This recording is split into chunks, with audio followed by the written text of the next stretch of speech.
Esse vai ser, se não me engano, o penúltimo vídeo dessa série de vídeos teóricos da primeira unidade de circuitos 1, tá? O próximo vai ser sobre máxima transferência de potência e a partir disso eu vou fazer só as questões da primeira unidade. Quando acabar todas as questões da primeira unidade, eu vou começar a fazer a parte teórica da segunda unidade e depois eu vou postar as questões da segunda unidade. Da terceira unidade é a mesma coisa, vai seguir dessa maneira, tá bom? Seguinte, a gente vai falar hoje sobre métodos de análise de circuitos e a gente vai ter duas, tá? Vai ter análise de malha e análise nodal. Então a gente vai começar falando pela análise de malha. Então, como vocês estão vendo aqui, análise de malhas ou então corrente de malhas. Vou explicar já já porque é corrente de malhas. Então tem esse circuito aqui, eu coloquei um circuito genérico e tal, e vocês estão vendo que eles têm três malhas. Uma malha, duas malhas, três malhas, tá bom? Seguinte, perceba agora que por aqui vai correr uma corrente, certo? Vai ter uma corrente nesse ramo, uma corrente nesse ramo, outra corrente nesse ramo e outra corrente nesse ramo. Ou seja, uma, duas, três, quatro, cinco correntes, se eu for contabilizar todos os ramos. Ao invés de fazer dessa maneira, o que eu posso fazer é o seguinte. Eu posso dizer que aqui tem uma corrente que circula dentro dessa malha aqui chamada I1, uma corrente que circula dentro dessa malha chamada I2 e uma corrente que circula dentro dessa malha chamada I3. Ok? Aí se eu for observar de novo as correntes nos ramos, certo? Vamos observar de novo aqui as correntes nos ramos, não deveria ter apagado. Perceba que é o seguinte, essa corrente aqui, ela está na mesma direção de giro dessa corrente aqui, de malha. Então eu vou dizer que essa corrente aqui é igual a I1. Perceba agora que essa corrente aqui está para baixo. I1 está para baixo, sendo que I2 aqui está para cima. Então essa corrente aqui vai ser I1 menos I2. Essa corrente aqui em cima está na mesma direção de I2, então essa corrente aqui vai ser I2. Essa corrente aqui vai estar na mesma direção, vai estar, aí essa corrente aqui para baixo vai estar na mesma direção de 2, na direção contrária de 3, então essa aqui vai ser I2 menos I3. Essa corrente aqui em cima vai ser igual a I3. Ou seja, ao invés de eu representar essas cinco correntes, eu vou estar representando, na verdade, apenas três correntes. Isso vai me ajudar porque vai diminuir a quantidade de variáveis que eu vou ter. E aí, quais são as regras que eu tenho que usar para garantir que as contas saiam corretas e que eu acho o resultado verdadeiro desse circuito? É o seguinte, perceba que essa corrente, ela está nesse sentido aqui. E a gente sabe que quando a corrente passa pelo resistor, ele deixa uma cadeia de tensão, de modo que a corrente entre no positivo e sai no negativo. Então, as tensões que eu escolher aqui, eu vou dizer que elas estão positivas se a corrente de malha entra no positivo e sai no negativo, e elas estão negativas se a corrente entra no negativo e sai pelo positivo, tá bom? Então, aqui, qual tensão eu escolho? Depende. Se eu escolher mais menos, essa tensão vai ser dada por R2 vezes I2 menos I1. Porque é como se eu estivesse dizendo o seguinte, que R2, que a tensão aqui vai ser igual a R2 vezes I2 menos a tensão aqui, gerada por R2 vezes I1, que é como se fosse uma sobreposição, beleza? Então, dependendo de qual polaridade eu escolher, eu vou ter que ter atenção para escolher uma polaridade e depois replicar o que aquela polaridade significa. Essa polaridade aqui, que é o que eu geralmente escolho, é uma polaridade que esteja em concordância com a corrente da própria malha, certo? Eu escolho de modo que seja R2 vezes I1 menos I2. Ou seja, a corrente da própria malha fica positiva e a da outra malha fica negativa. É uma regra? Não, eu posso escolher a polaridade trocada. Por que eu faço isso? Porque é uma forma que eu tenho, que eu particularmente encontrei, de associar. Beleza, essa é a equação dessa malha aqui. Então, toda a corrente dessa própria malha fica positiva e a corrente das outras malhas fica negativa. É uma forma que eu encontrei, mas você pode fazer outras formas sem problema nenhum. Não há dificuldade nisso. Aí o seguinte, perceba então que, como eu disse, as tensões, como é que funciona a análise de malhas? Aqui eu vou estar aplicando a lei de Kirchhoff das tensões, ou seja, a soma das tensões em uma malha é zero. Como é que eu faço para descobrir o que é negativo e o que é positivo? Eu estou usando a seguinte convenção. Se eu tenho uma determinada tensão e a minha corrente da malha entra no terminal positivo e sai no negativo, essa tensão vai ser positiva. Se ela entra no terminal negativo e sai no positivo, essa tensão vai ser negativa. Então, se a gente fosse avaliar para essa malha daqui, a gente ia ter o seguinte, menos V1 mais R1 vezes I1 mais R2 vezes I1 menos I2, isso vai ser igual a zero. Ok? Outra forma que eu posso fazer também é que é o seguinte, ao invés de colocar um menos aqui na frente, que eu particularmente não gosto de fazer isso, o que é que eu faço? Onde a corrente estiver passando do negativo no positivo, eu deixo de um lado da equação. Onde a corrente estiver passando do lado positivo para o negativo, eu deixo do outro lado da equação. Então isso fica R1 vezes I1 mais R2 vezes I1 menos I2, que é exatamente a mesma coisa de eu fazer isso aqui. Deixar isso aqui igual a zero, certo? E passar o menos V1 para cá. É exatamente a mesma coisa, tá bom? Então, a gente vai repetir esse processo para cada uma das malhas, ok? Então, vamos fazer o seguinte. Eu vou montar aqui da primeira malha. Malha 1 vai ser V1 vai ser igual a R1 vezes I1 mais R2 vezes I1 menos I2. Isso foi da malha 1. Agora vamos para a segunda malha, ok? Vamos para a segunda malha. Perceba, eu costumo fazer isso. Você pode não fazer se você não quiser, tá bom? Mas eu costumo fazer isso. Eu determinei qual é a polaridade da tensão aqui. Eu não mudo quando eu passar de malha, tá bom? Eu não mudo. Então a gente já sabe quem é a tensão. Quem é essa tensão aqui? É R2 vezes I1 menos I2. A tensão aqui vai ser R3 vezes I2. A tensão aqui a gente não sabe, vai ser um V. E a tensão aqui vai ser R4 vezes I2 menos I3. Veja, já defini quem é a polaridade. Então quando eu vier para essa última malha aqui, eu não vou modificar essa polaridade, tá bom? Então vamos lá, construir essa malha aqui. Como é que vai ser essa malha? Seguinte, a malha 2 vai ser R2 vezes I1 menos I2. E se eu seguir o curso da corrente, vai aqui, ó, menos mais menos, mais menos, mais menos. Ou seja, a única polaridade que está invertida é dessa aqui. Então eu vou colocar ela do outro lado da igualdade. Então isso aqui. Aí agora, R3 vezes I2 mais V, que eu não sei quem é, porque é uma fonte de corrente. Eu não tenho como definir quem é esse V, pode ser qualquer um. Esse V vai depender puramente dessa malha. Mais R4 vezes. Como é que eu defino a polaridade? Aqui. Então, I2 é positivo. I2 menos I3. E por fim, vamos para a última malha. Ok? Mais uma vez aqui a tensão já está definida. Essa tensão aqui é R5 vezes I3. E essa tensão aqui é V2, que a gente já sabe. Perceba, aqui a fonte de tensão, a corrente está entrando no menos e saindo mais. Mas nessa fonte de tensão, a corrente está entrando no mais e saindo no menos. Ok? Então vamos lá.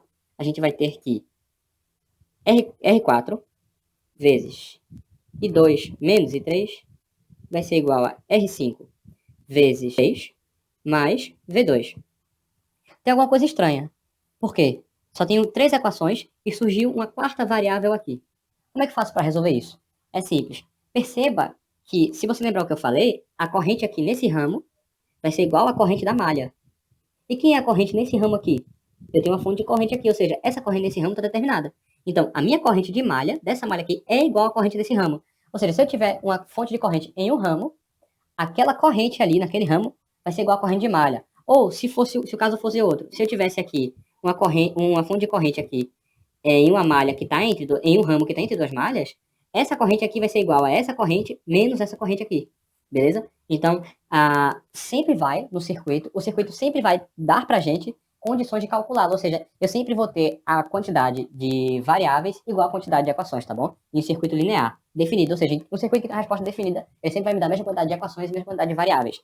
Então aqui, a quarta equação, que eu chamo de equação auxiliar, vai ser que I2 é igual a I, beleza? E aqui a gente vai ter que é um valor constante, e não é variável. As únicas coisas que são variáveis nesse sistema é I1, I2, I3 e esse V aqui. Todos os outros são valores definidos, tá bom? E agora, compete a nós somente resolver esse sistema linear. Perceba, é um sistema linear de 4 variáveis e 4 incógnitas. Então a gente vai aplicar os métodos que a gente conhece, que a gente aprendeu no passado, para a gente poder resolver esse sistema, tá bom? Um detalhe importante que é preciso a gente notar é que, perceba, todas as correntes de todas as malhas estão girando na mesma direção. É muito importante, não obrigatório, mas muito importante que todas as correntes estejam girando na mesma direção. Por quê? Quando uma corrente, por exemplo, se eu achar em um negativo, a interpretação aqui, ela vai estar girando no sentido contrário. Sendo que se eu escolho aleatoriamente o sentido de giro das correntes variáveis que eu vou colocar, na hora de fazer as contas, eu posso me confundir na hora de encontrar o resultado. Então, perceba, quando você for construir a questão, quando você for construir o seu método de resolução, é importante que você o construa de modo a facilitar a sua interpretação do resultado. Se eu achar, por exemplo, que 1 aqui é negativo, significa que o sentido real dela, no funcionamento do circuito, é esse. Mas se eu tivesse colocado a minha corrente aqui, ok, nesse sentido, eu ia achar nas contas que ela é positiva. Sendo que na hora, posteriormente, quando eu viesse a fazer as contas, eu consideraria, talvez se eu me confundisse, consideraria ela positiva nesse sentido. E aí eu já erraria o meu resultado. Meu resultado não estaria correto. Então, é muito importante vocês colocarem todas as correntes, quando forem resolver por malha, no único sentido. Ou seja, se você vai colocar no sentido anti-horário ou horário, a escolha é tua, beleza? A escolha é tua. Eu costumo colocar no horário. Mas é uma escolha completamente arbitrária. Não é uma escolha baseada em algo, beleza? É completamente arbitrária. Mas a única coisa que não é arbitrária aqui é o sentido de giro. Todos eles têm que estar no mesmo sentido. É o sentido de giro de maneira geral. Todos eles têm que estar no mesmo sentido, beleza? O próximo método que a gente vai tratar é o método de análise nodal, ok? Ou então tensão de nó, a gente já vai entender o porquê. Vamos observar esse circuito. Quantos nós essenciais existem nele, ok? Primeiro, lembrando que nó essencial é o nó que liga mais de 2 ramos, ou seja, a partir de 3 ramos já é considerado nó essencial. Se eu tiver só interconectado dois ramos, como é o exemplo desse aqui, eu não considero nó essencial, tá bom? Então, de nó essencial, nós temos esse aqui e esse aqui embaixo, que é o único nó, tá? Que interconecta todos esses ramos aqui, beleza? Então, a gente vai ter esses três nós aqui. Na análise nodal ou tensão de nó, a gente vai ter o seguinte procedimento. Toda vez que eu tiver certa quantidade de nós, eu vou separar um desses nós e dizer que é o meu nó de terra, o nó neutro. O que isso vai significar? Vai significar que a minha tensão aqui vai ser 0 volt. Eu posso dizer que isso aqui é 0 volt, ou então eu posso dar esse símbolozinho, que é o símbolo de aterramento. Qualquer um dos dois vai indicar sempre a mesma coisa, ou seja, todo esse nó aqui tem a tensão 0 volt com relação ao terra, beleza? Ou seja, está no mesmo potencial que o terra. E aí, o que a gente vai fazer? A gente vai fazer o seguinte, para o restante dos nós, a gente vai dizer que esse nó aqui tem uma tensão VA, essa tensão VA é a tensão com relação ao terra, e esse nó aqui é a tensão VB, que é a tensão com relação ao terra, beleza? E aí a gente vai ter esses dois, a gente tem 1, 2, 3 nós essenciais. Ou seja, um desses nós a gente vai aterrar, os outros dois a gente vai atribuir a eles tensões que podem ou não ser diferentes de zero, vai depender do que a gente achar nos cálculos, tá ligado? Então é por isso que eu chamo de tensão de nó, beleza? De cara aqui já tem uma pequena diferença. Veja, aqui eu vou ter três equações principais e um auxiliar, e aqui eu vou ter só duas equações principais, a equação do nó A e a equação do nó B. Então de cara a gente percebe que esse método, e não obrigatoriamente vai ser assim, apresenta uma vantagem com relação a esse método aqui de cima, porque o número de equações essenciais, o número de equações principais é reduzido. Mas nem sempre é assim, tá? Vai ter vezes que vai ser mais fácil utilizar a análise de malha, e vai ter vezes, e acho que a maioria das vezes é assim, vai ser mais fácil de utilizar o método dos nós. E como eu geralmente uso o método dos nós, então creio eu que a maioria das vezes, a grande maioria das vezes, o mais fácil de se usar é o método dos nós, beleza? Então vamos lá, como é que vai funcionar? Esse método funciona com base na lei de Kirchhoff das correntes. O que é que diz a lei de Kirchhoff das correntes? O somatório das correntes que entram e saem de um nó tem que ser zero. Como regra aqui a gente vai usar o seguinte, correntes que saem do nó são positivas e correntes que entram em um nó são negativas. Ou seja, se eu fosse fazer, eu vou chamar isso aqui de I1, I2 e I3, e aqui é I4, I5 e I6. Perceba, se eu quiser fazer a lei de Kirchhoff das correntes aqui, eu vou ter que I1 mais I2 mais I3 é igual a zero. E se eu for fazer a lei de Kirchhoff das correntes aqui, eu vou ter que menos I4 menos I5 menos I6 é igual a zero. Ou então, vou trocar aqui o sinal de I5. E de 5 agora vai ser saindo, então mais I5. Beleza? Então, entrando é negativo e saindo é positivo. E o que é que a gente vai fazer aqui? A gente vai fazer as análises agora. Como é que eu determino qual é o valor dessa corrente? Beleza? Quem é I1, quem vai ser I2, quem vai ser I3, quem vai ser I4, quem vai ser I5, quem vai ser I6. A gente vai ter o seguinte, perceba. A corrente I1 aqui passava por esse resistor. Então a corrente I1 pode ser determinada pela queda de tensão desse resistor. Eu vou chamar aqui V1. I1 vai ser V1. Tá, eu vou chamar VR1, para não confundir com esse V1 aqui. VR1, beleza? Então a corrente I1 vai ser VR1 dividido por R1. Que vai ser a corrente aqui em R2? Vai ser VR2, né? Mais a corrente que desce aqui é essa. A corrente que desce aqui é VR2 dividido por R2. Quem é a corrente agora que desce aqui? Eu poderia dizer que é VR3 dividido por R3. Mas já tem essa corrente determinada. Quem é? I. Então, mais I. Por que é positivo? Porque I está saindo, tá? É igual a zero. Ou seja, o número de termos aqui da minha equação do nó vai ser igual ao número de ramos que eu tenho nesse nó. Beleza? Então, quem é a tensão VR1? Ora, VR1 é VA menos V1. Então aqui eu vou substituir por VA menos V1. Quem é VR2? É VA menos zero. Então, VA. E aqui I já está determinado. Essa foi a equação do nó A. Vamos agora para o nó B. Vamos observar essa equação aqui. Essa corrente I agora está entrando, então é negativa. Então vai ficar aqui menos I, mais a corrente que está descendo aqui, que é mais VR4 sobre R4. Quem é VR4 sobre R4? Quem é VR4, perdão, é VB. Então, mais VB sobre R4. E essa corrente que sai aqui é VB menos V2 sobre R5. Mais VB menos V2 sobre R5. Isso aqui vai ser igual a zero. Perceba, eu vou ter aqui duas equações e duas incógnitas. E essas duas equações e essas duas incógnitas vão ser suficientes para determinar todas as grandezas de todo o meu circuito. Veja só, eu vou ter aqui as minhas únicas duas incógnitas é VA e VB. Eu não tenho mais preocupação com aquela tensão aqui, que está indeterminada. Eu não tenho mais preocupação com... Eu não tenho mais três variáveis, agora só tenho duas, então é muito mais simples, muito mais rápido resolver a questão dessa maneira, de corrente de malha. Tá, beleza, mas e aí, como é que a gente vai fazer pra, de modo prático, discernir qual vai ser a melhor forma de resolver? Por malha ou por nó? Então, percebam que, via de regra, um sistema vai ser mais fácil de resolver se o meu número de equações e meu número de variáveis for menor. Perceba que aqui vai ter 3 variáveis de corrente e uma variável de tensão, e, portanto, 4 equações, ou seja, vou ter que resolver 4 equações para chegar à resposta do meu sistema. Quando aqui, eu só vou ter 2 incógnitas e 2 equações, ou seja, eu vou precisar resolver esse sistema de 2 equações para chegar à resposta, para determinar o meu sistema. E isso você vai conseguir adquirindo esse feeling a partir do momento que você começa a fazer questões. Você vai começar a perceber, esse elemento aqui vai diminuir meu número de equações, ou então meu número de incógnitas vai ser diminuído porque essa incógnita aqui que seria incógnita já está determinado, porque aqui tem uma fonte de tensão. Então, esse tipo de coisa, esse tipo de discernimento você vai adquirindo com a prática, beleza? Então, assim, método de análise a gente tem esse, óbvio, né? A gente pode pegar método de análise original, tá? Só ver a corrente que tá passando e tudo mais, mas não é disso que eu vou falar agora, não. É o seguinte. Bom, pessoal, aqui a gente vai falar de uma característica dos circuitos que a gente vai estudar nesse curso, que eu toco nela desde o começo, mas eu nunca chego a falar de verdade, que é sobre a linearidade dos circuitos. É o seguinte, eu sempre falo circuitos são lineares, mas na prática, o que isso vai significar pra gente? Eu quero destacar uma característica dos circuitos lineares, que é a seguinte, veja só. Vamos lá. Se eu tenho um X aqui, se eu tenho entrada X, certo? E eu passo ele pelo meu circuito linear, eu vou gerar uma saída y em função de x. Agora, se eu adiciono uma entrada que é x mais um z, a minha saída vai ser a y de x mais z, e isso vai ser igual a y de x mais y de z. Ou seja, se eu tenho duas entradas, certo? Que são independentes entre si, ou seja, x é independente de z, e eu aplico elas simultaneamente, a resposta da aplicação simultânea das duas vai ser igual à soma das respostas da aplicação singular de cada um, ou seja, a y de x mais z vai ser igual a y de x mais a y de z, ou seja, se eu aplicar só z, eu vou ter y de z, e se eu aplicar só x, eu vou ter y de x, e a resposta de x mais y aplicado vai ser a resposta de x aplicado sozinho mais a resposta de z aplicado sozinho. Onde eu quero chegar com isso? No circuito que a gente está estudando aqui, linear, perfeitinho, que não tem armazenamento de energia, vai ter o seguinte, eu vou ter o circuito aqui, vamos supor um circuito aqui puramente resistivo, beleza? O circuito aqui é puramente resistivo.